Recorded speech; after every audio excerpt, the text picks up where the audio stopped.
Hi guys, my name is Vanessa Smedley and I'm a painter. Today we're going to paint a line and wash, which it's been a little bit since we've done one of those, of this cute little butterfly that was hanging out on the zinnias in my backyard. I have a little bit of a special connection to butterflies just because supposedly Vanessa means butterfly. I don't know, it's just a rumor I heard. But anyways, let's do this! Today for paper we have Arches or Arche. It is cold pressed, 140 pound and 100% cotton. It's on a block so it doesn't need to be stretched. For paint we have the Professional series of Winsor & Newton. We have Pebeo Drawing Gum. Remember, don't use your good brushes with this stuff, and dip it in Dawn dish detergent before you dip it into the drawing gum or it will ruin your brushes. We are adding 2 Micron pens today. This is a Micron 05 and an 08. We're adding 2 pastel pencils. These are Faber Castell Pitt pastels, and they don't have color names, they just have numbers. So this is 101 and 102, but it's basically white and a pale yellow or off-white. And then for brushes, we have a number 6, a number 8, a number 12 round. We have a little chisel blender for the masking fluid and for lifting out. We have a 1-inch Hake brush and a spray bottle.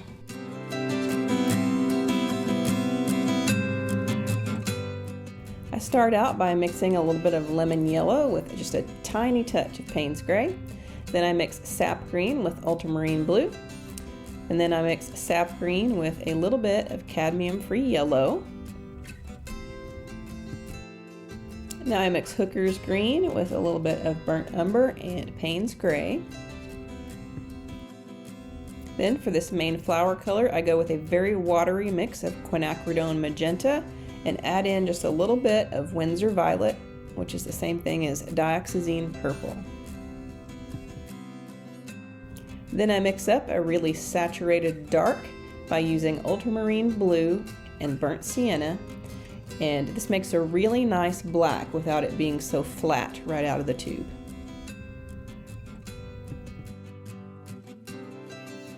Here I'm using a Micron 08 to start inking in these lines.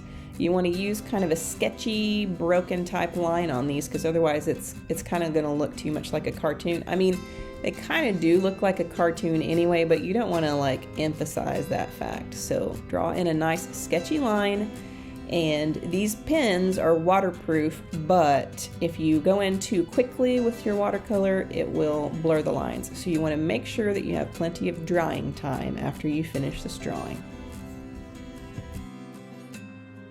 I'm going to do the background as a blurry wet on wet, so I decide to mask out the entire butterfly and parts of the flower so that I don't have to worry about getting paint on those guys.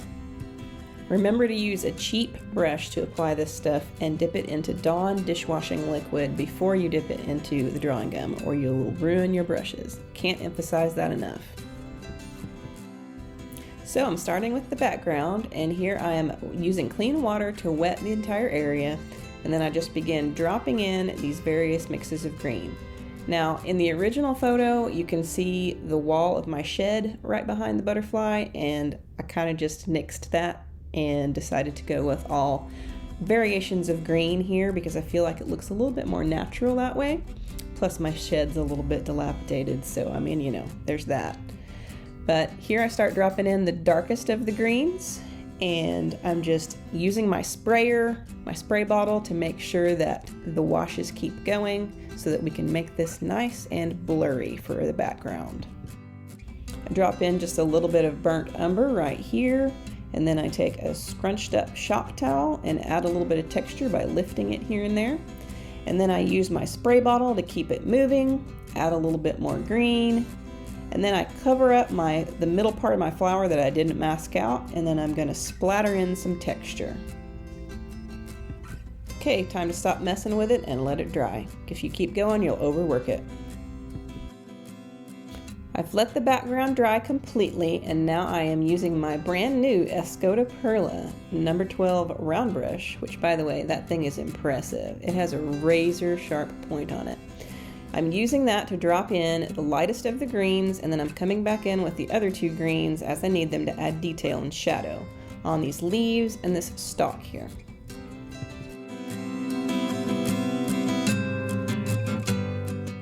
I'm also using clean water to lift out a few highlights in certain areas.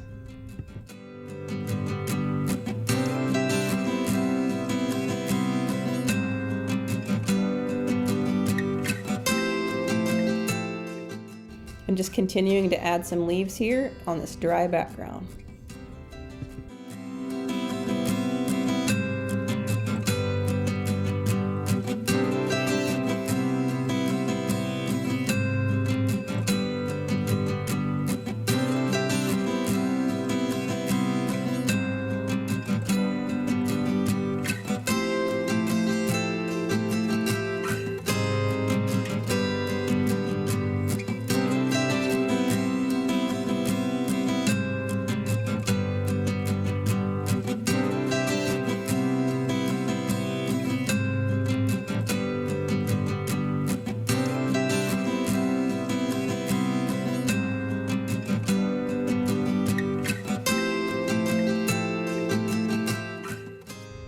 Time to remove the masking fluid, and I'm just using a rubber cement eraser to make it much easier.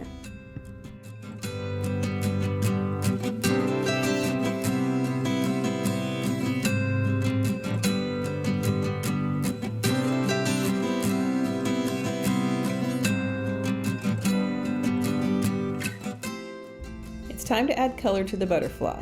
So I'm doing this wet on dry, which just means that the paper is dry as I'm adding the paint. So I'm using the mixture that I have made of lemon yellow and a teeny tiny touch of Payne's gray.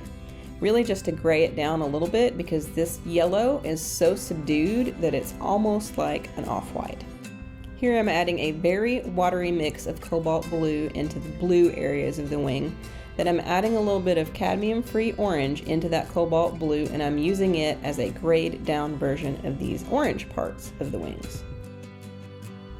Time to work on the flowers. So I have a very watery mix of Quinacridone Magenta and Winsor Violet here, and I'm just doing a base coat on all of these petals really quick, and then I'll come back in with a mix that has more of the violet in it to add some shadow right off the bat. If you wanted to, you could probably do each one of these petals one by one rather than blocking it in and then coming back with detail. However, in this case, I really don't think it's necessary, because the lines are there differentiating it, and really we're just putting in kind of a loose base of color.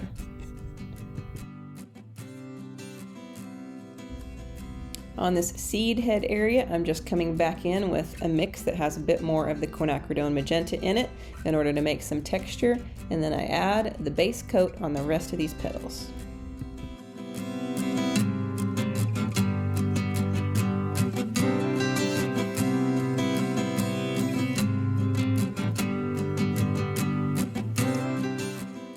I'm mixing up a color that's a bit more saturated and that it has a little bit more of the violet in it so that we can use this as a shadow color. I'm also putting a little bit more of the Payne's gray into my butterfly yellow mix, because we're going to be using that for the shadow side of the wing. To me, yellow can kind of be a tricky color to actually use a shadow for, because the darker yellows like yellow ochre usually have a much warmer tone than what I'm looking for here. So I actually used a very light glaze of Payne's gray over the top of this dry wing, and then I'm adding a little bit of burnt umber in that little middle strip where there's just a little bit more warmth. I'm mixing a very bright yellow from cadmium free yellow and lemon yellow, because this color is right in the middle of those things. So I'm using that for the ring in the middle of this flower, and then I'm using yellow ochre to make the shadows for these little bits here.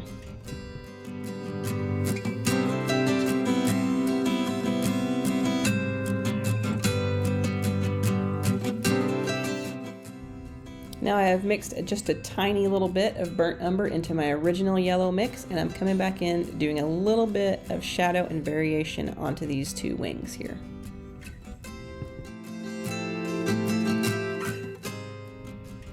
I also use a very watery mix of Payne's Gray just to add a little bit of shadow to this shadowy wing here.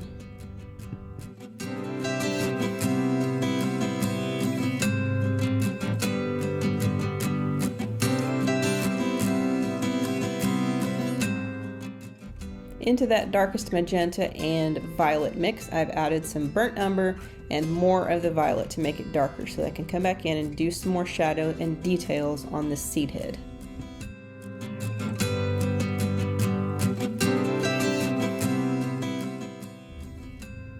I'm using my shadow color here to add some modeling to these petals, and then I'll be using that for the bottom side of these shadowy petals.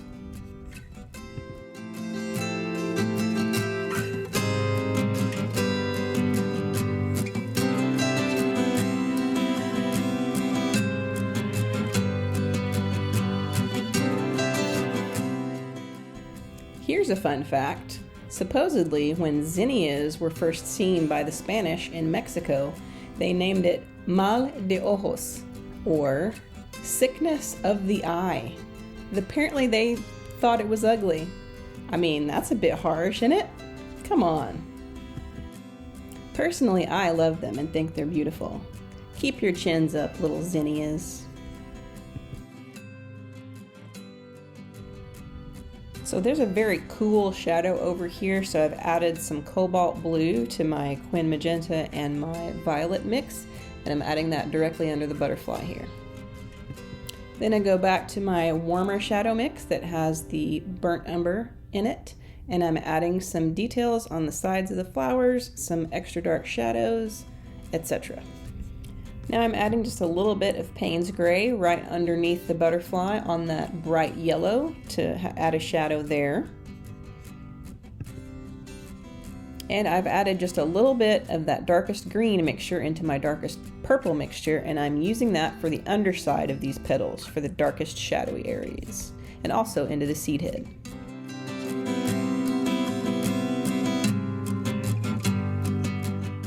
Now I'm just adding just a little bit of detail into this other zinnia that has not opened up yet.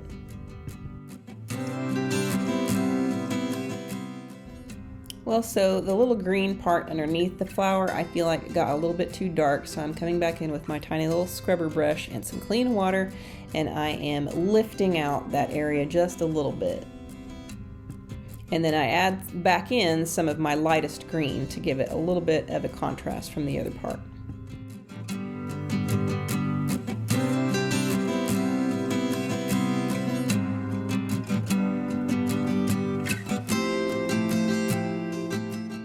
I also felt like the area of the background behind and underneath the flower needed a little bit of lifting, so I'm using clean water and I'm lifting out a little bit of that color so that I can make it lighter, and then I'm going to come back over and glaze that yellowest green underneath it as well. Now I'm going to intensify these black parts on the butterfly, so I'm using the mix that I made of Ultramarine Blue and Burnt Sienna, and I'm just adding that on top of this line work.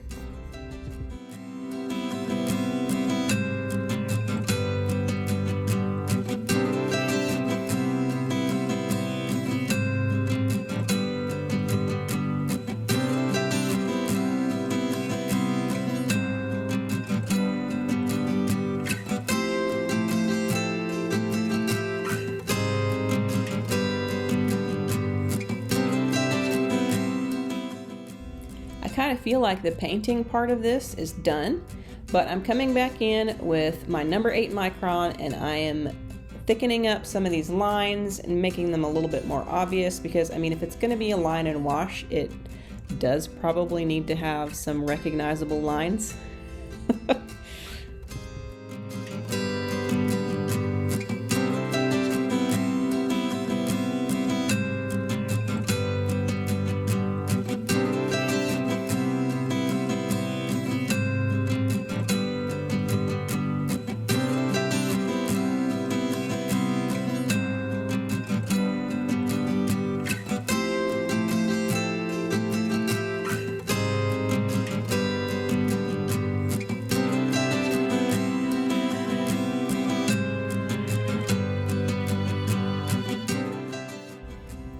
I'm bringing in a white pastel pencil to add a few highlights, and then the top of his head I felt like needed to be a little bit brighter, so I brought in a pale yellow pastel pencil for that and just added a few little details here and there.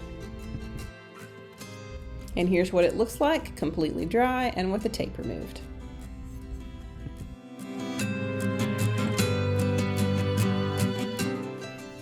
And there you have it. Nice little butterfly in line and wash. See, it's kind of fun to be sketchy, isn't it? I mean, maybe not that kind of sketchy. Don't forget to like, comment, subscribe, all that stuff, because that's how this channel gets to grow. Leave me a comment. I read every single one of them. I mean, maybe not if you're gonna be mean, because that's not very nice, and your mama should have taught you better than that. Thanks for watching. I will see you again next time.